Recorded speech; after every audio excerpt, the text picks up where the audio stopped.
William, I am sure you were quite the businessman in your day, but times have changed. Financial decisions are for younger minds. Joshua shifted in his chair, reaching for his water glass, as if it might shield him from the tension. Careful, child. You have no idea what you are stepping into. I mean, modern finance moves fast. Not everyone can keep up at your age. Wisdom, Amanda, has no age limit. Neither does poor judgment. Please, let's just enjoy dinner. The roast is excellent. The dinner ended with strained smiles and untouched dessert. Amanda's eyes never stopped calculating. He's too old to manage money, Joshua. We need to take control of that trust. For our future. She's right. Grandpa doesn't understand what this could mean for us. But from the darkness at the end of the hall, William Ashford heard every word, and he did not walk away. William walked into his study and closed the heavy oak door behind him, his expression unreadable. From the locked bottom drawer of his desk, he pulled out a leather-bound folder. The one document Amanda Vance will never see. Inside was the Ashford Family Trust, its pages stamped with seals dated nearly 20 years ago. She thinks I am too old for money. She never checked who holds the pen. He reviewed the clause naming him trustee, the role his late son and daughter-in-law had entrusted to him alone. In the silence, Amanda's voice from the hallway replayed in his memory, cold and certain. Too old to manage money.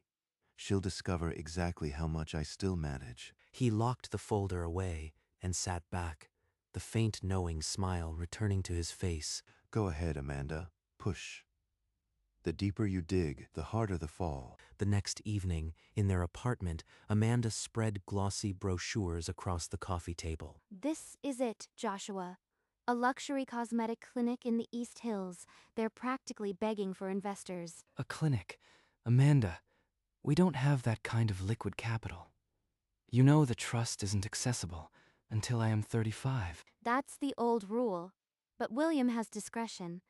He can release funds early if he sees a genuine opportunity, and this is exactly that. He's already said no to early distributions. And after last night... After last night, he needs to understand we're not children waiting for an allowance. This is our life. Our marriage. If you really believed in me, you'd push harder. She's right. I keep hesitating because of him, but maybe I am just scared to stand up. Just ask him. That's all I am asking. A simple request. He can't say no to his only grandson forever. Okay, I'll go to him tomorrow. But if he says no again, we drop this. Deal? He'll say yes. And once I have that money, the old man won't matter anymore. The next afternoon, Joshua stood outside the study door, rehearsing words that already felt wrong. Come in, Joshua. I was expecting you. You were? Grandpa, I wanted to talk about the trust. There's an opportunity. A clinic. Amanda found it. We think it could be big. William's gaze drifted to the folder, still tucked at the corner of his desk. He didn't open it. The trust is clear, Joshua. Distributions before 35 are only for health, education, or genuine emergency. A cosmetic clinic doesn't qualify. But you have discretion. Everyone says so. This is a real chance for us to build something. Why won't you even consider it? Because discretion requires judgment. And my judgment tells me this isn't right for you right now. I am protecting your future. Protecting me, or controlling me. Amanda was right. He'll never let go. The silence stretched. Joshua finally stood, his chair scraping against the floor. He'll be angry, but better anger now than ruin later. Hold the line, old man. The moment Joshua walked through the door, Amanda read the answer on his face. He said no. Of course he did. That selfish, controlling fossil. He said the trust is clear. Only for health, education, emergency. I tried, Amanda. You tried? You let him lecture you like a child. He's senile, Joshua. He can't run your inheritance forever. Senile? That's not fair. But what if she's right about him blocking us? We need another way. Maybe legal pressure. prove he's incompetent to manage the trust. There are lawyers who handle exactly this. You can't be serious. He's my grandfather. We can't drag him through court. I am dead serious. He's too old for this, Joshua. It's our future. If you won't fight for us, then I will. Joshua opened his mouth, then closed it. The argument died in his throat. He didn't agree, but he didn't stop her. He'll cave. They always do. And once that money is mine, the old man can rot in a home. Later that night, William Ashford sat alone in his study, the silence broken only by the ticking clock. Joshua's visit left something unsettled, not just the request, but the shadow of Amanda behind it. He reached for the phone and dialed a number he'd known for decades. Margaret, it's William. I need a quiet investigation into Joshua's personal bank accounts. A pause. Then the sharp question, was this about his wife? William didn't confirm. Look for unusual withdrawals. Any signatures that seem off. I need the answers fast. She agreed, her voice crisp with professional certainty.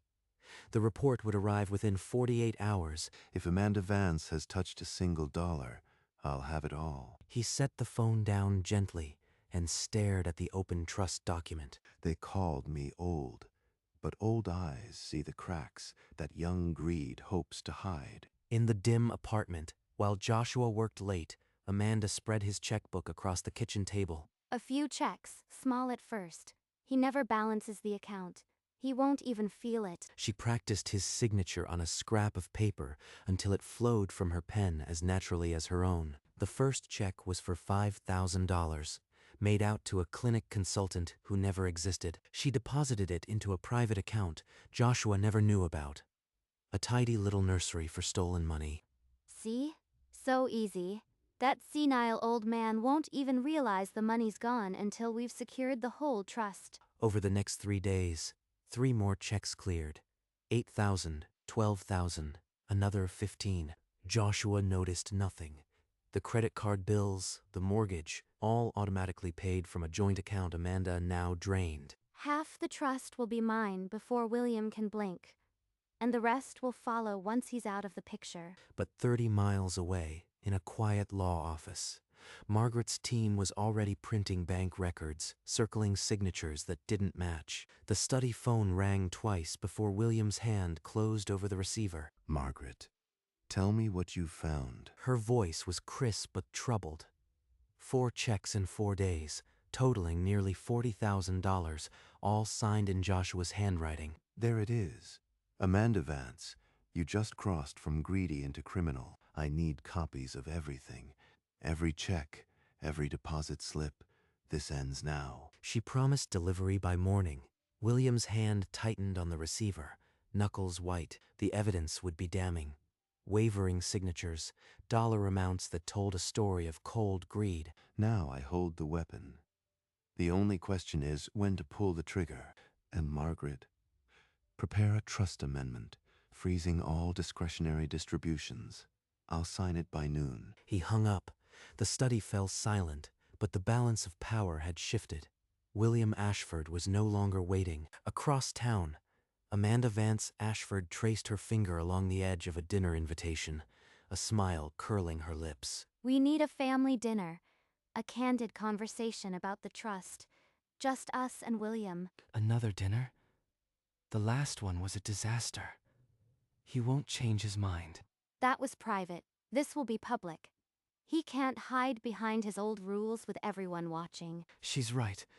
Public pressure might be the only thing that works, but something feels off. Okay, I'll send the invitation. But if this goes badly, I am done fighting. Done fighting? Once the trust is open, you'll do exactly what I say. The invitation was dispatched that afternoon, formal, cordial, but weighted with unspoken purpose. Amanda stared at her reflection afterward, adjusting her necklace with a predator's satisfaction. Enjoy your last moments of peace, old man. After Saturday, the Ashford Trust will belong to me. The invitation arrived on Tuesday morning, slipped into his mail by his grandson's hand. He turned it over once, reading the elegant script. Amanda's signature all over this, not Joshua's. She thinks a public dinner will corner me. That afternoon, he sat in Margaret's office, the leather chair creaking as he leaned forward. I need every forged check, every bank statement, and a notarized affidavit ready by Saturday. Leave nothing out. She nodded, sliding a thick folder across the table. Inside were the damning pages. He examined the copies, Joshua's signature, wavering and strained, on checks Amanda had written to herself. And the trust amendment. It must freeze all discretionary distributions until I lift it in writing. She handed him the crisp document. He signed it without hesitation, the ink dark and final. He placed everything into a cream-colored envelope, the evidence, the freeze order, and a quiet promise of justice. Saturday will be her ambush, but I'll be the one holding the weapon. Saturday evening settled over the Ashford dining room in candlelight and polished silver, but the air felt thinner than it should. I hope you are keeping up with the market, William. Things move so fast these days. I manage well enough, thank you. Old habits don't vanish because the calendar turns. But do you really understand digital finance? It's not like the old days. You have to be agile. Can we not talk about money tonight? This is supposed to be a family dinner. Speaking of money, William, we need to discuss the trust. Joshua and I have plans, and your refusal is holding us back. The clinking of silverware stopped. Joshua froze. William set down his glass, a faint, unreadable smile playing at the corner of his mouth. Why are you blocking our future? Admit it. You think you are the only one who can manage money. I manage the trust as it was designed. For Joshua's protection, nothing more. Protection or control? Tell me, William. Why exactly are you standing in our way? Are you quite certain you want this conversation, Amanda? Yes, I am tired of your evasions. Answer the question. William's hand moved slowly to his jacket, withdrawing a cream-colored envelope, the same one that had sat in his drawer for 3 days. A check for $15,000, signed in my grandson's name. Another for $22,500. He slid the copies from the envelope, forged signatures scored in red. The numbers bled across the page. Number. He couldn't have. How did he? My signature, those checks. I never. Oh God. All deposited into an account you opened 3 weeks ago, Amanda. An account my grandson knew nothing about. Amanda? What is he talking about? You didn't. Tell me you didn't. The silence that followed was louder than any scream. William Ashford leaned back, his expression unchanged. The trap had snapped shut. This is a setup. He forged those papers himself. You can't trust anything he says. William didn't flinch. He slid a second page from the envelope, a forensic signature comparison, the loops never quite matching Joshua's hand. You forged my name on those checks. Tell me I am wrong. I only did what I had to. The clinic is real, Joshua. I borrowed ahead, that's all. As sole trustee, I've already executed a freeze on all discretionary distributions.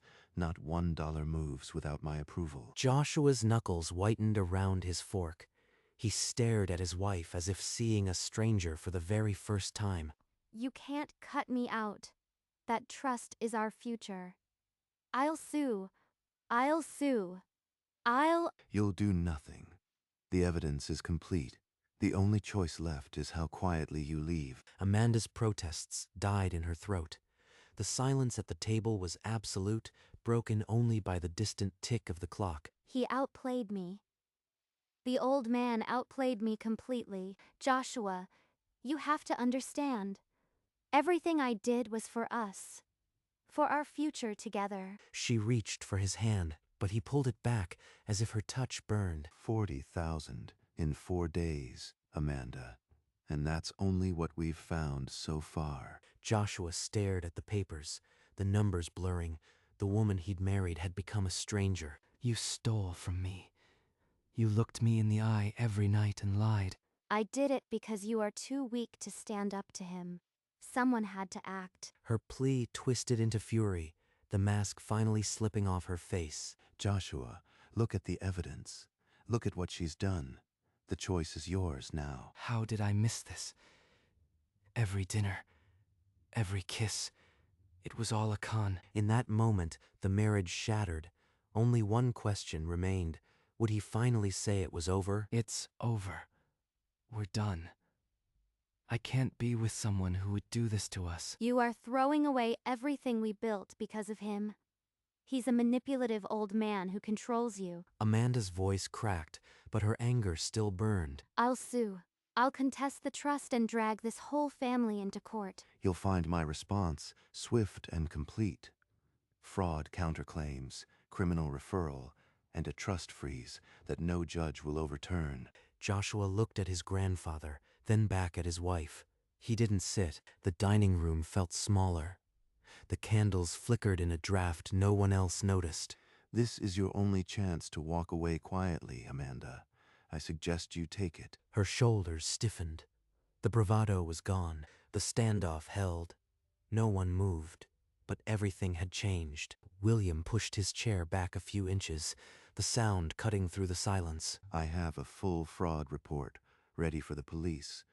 But if you leave quietly tonight, sign an uncontested divorce, and never contact this family again, I won't file it. The words landed with the weight of a closing vault. He's giving me a way out, but it means losing everything. She looked around the table. Joshua's eyes were stone. William's were ice. There were no allies here. Only the consequence of her own design. Her shoulders slumped. The fight draining out of her like air from a balloon. No other way. Sign the papers and vanish. It's over. William nodded once, the motion as final as a gavel. The dinner was over. But the real ending would play out in the weeks to come, starting tonight. Amanda pushed back from the table, grabbed her purse, and strode out without another word. Her heels clicked sharply on the marble floor. The heavy front door slammed shut, the sound echoing through the empty hallways. For a long, painful moment, Joshua just stared at the empty chair across from him. Then he turned to William, his voice barely a whisper, raw with regret. I am sorry, Grandpa. I should have listened. William reached out and placed a steady hand on his grandson's shoulder, squeezing gently. You don't have to apologize. I've been protecting you your whole life. That won't stop now. Joshua's shoulders sagged, the tension finally leaving his body, replaced by a heavy but clean grief. The dinner dishes remained untouched, the candles guttering low in the oppressive silence. She's really gone. But Grandpa, he never wavered. I owe him everything. The next morning, William Ashford opened the study door and gestured for Joshua to sit. It's time you understood everything. He withdrew the leather-bound trust folder and laid it open between them. Your parents created this trust to protect you. They named me sole trustee with full discretionary power until you turned 35. Joshua stared at the dense text, the signatures of his late parents at the bottom. I've watched over this trust since the day you were born. I knew Amanda was trouble before the wedding, but I had to let you learn. He knew all along. And he still protected me, even when I pushed him away. He pointed to the clause granting him sole discretion, the power to freeze, release, or redirect any funds. Every choice I made was to keep you safe, including letting you hate me for a while. You saved me. Across town, Amanda Vance Ashford sat in her apartment, the silence around her heavy as a verdict. A courier had delivered a thick envelope from Margaret's office. She tore it open with shaking hands. Settlement agreement. Waive all claims to the trust. Vacate the marital home or face criminal charges. He's cornering me completely. No money, no home, no future. She grabbed her phone and dialed her lawyer, her voice cracking when he answered. There has to be a way. He can't just freeze the trust and force me out. I have rights. The lawyer's reply was a cold wall. The evidence was irrefutable.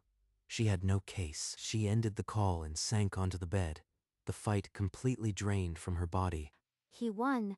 The old man I mocked controls everything, and I never saw it coming. Alone in that room, Amanda Vance Ashford understood that she was never the predator. She was the prey. One morning, William Ashford stood at the study window, watching the garden path below. There he is, Joshua, running again, looking stronger every day. Joshua's stride was easy, his shoulders no longer carrying the weight of a broken marriage. Later, they sat across from each other in the kitchen, two steaming mugs between them. I've been thinking about going back to school, or maybe start a small business. Something real. That sounds like a fine idea. What kind of business? I don't know yet, but I want to build something, not take something. The trust can be adjusted to support that. Not a handout, a foundation. For the first time since Amanda left, Joshua smiled without weight behind it. William watched his grandson, and the old knowing half-smile returned, not as armor, but as peace. That evening, the house quiet, William Ashford sat alone in his study, the sunset spilling amber light across the desk. From the bottom drawer, he lifted a worn, silver-framed photograph he hadn't looked at in years. A younger version of himself knelt beside a little boy on a wooden dock, both grinning, a fishing pole forgotten between them. Joshua, age 7. That was a good day. He touched the glass, then set it down. Beside it, he placed the open trust document. William understood now.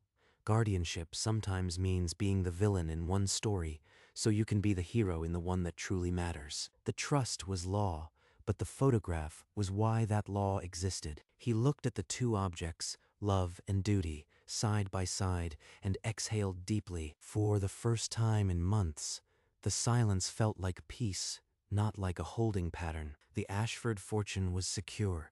More importantly, so was the Ashford heir. The last light of evening slanted through the window as William Ashford reached for his fountain pen. Before him lay the trust amendment, a single page authorizing a modest distribution for his grandson's new beginning. He signed his name with the same steady hand that had held the family together through every storm. There. Now he can build something real.